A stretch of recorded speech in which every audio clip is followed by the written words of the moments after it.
To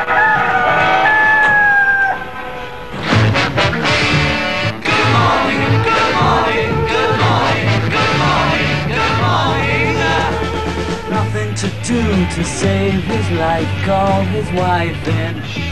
It had become clear to the authorities on both sides of the Atlantic that all this nonsense was getting out of control and had to be stopped. Examples had to be made. Hoppy, John Hopkins, one of the leaders, if that word is permissible, of the underground, was sent to prison by Judge Seaton, who described him as a pest to society. And we saw ourselves under attack. Earlier, International Times and the Indica Bookshop had been busted. IT, the International Times, was produced from the basement of the bookshop. It was the underground's communications centre, and to the police, faced with an often elusive quarry, it must have seemed an obvious place to start. I think the police reacted so strongly to IT because of our advocacy of legalization of soft drugs. We were opposed to censorship. We were generally an all-round libertarian paper, and this was very much against the way they thought Britain should be going.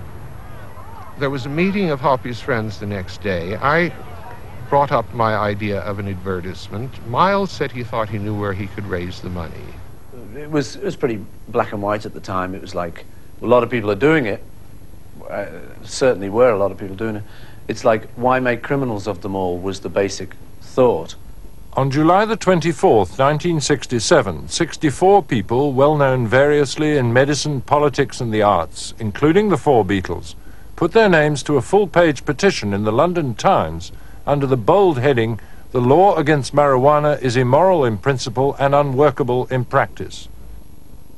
Lord Hailsham told the editor that publishing it would be on his conscience forever. It simply came to us as a proposed advertisement, and we had to decide whether to run it or not. I decided it because, as an editor, I had a commitment to freedom of debate.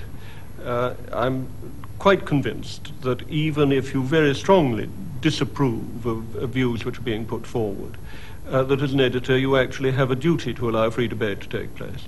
I had no reservations about signing this thing, other than the feeling of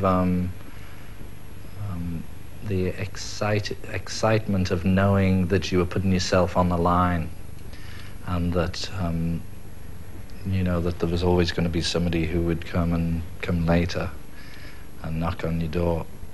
It wasn't an advertisement with which I agreed, and we wrote a leader saying that we didn't agree with it. But I felt that it was a matter which ought to be argued out, and that we shouldn't deprive people of the opportunity to make their case if they wish to do so.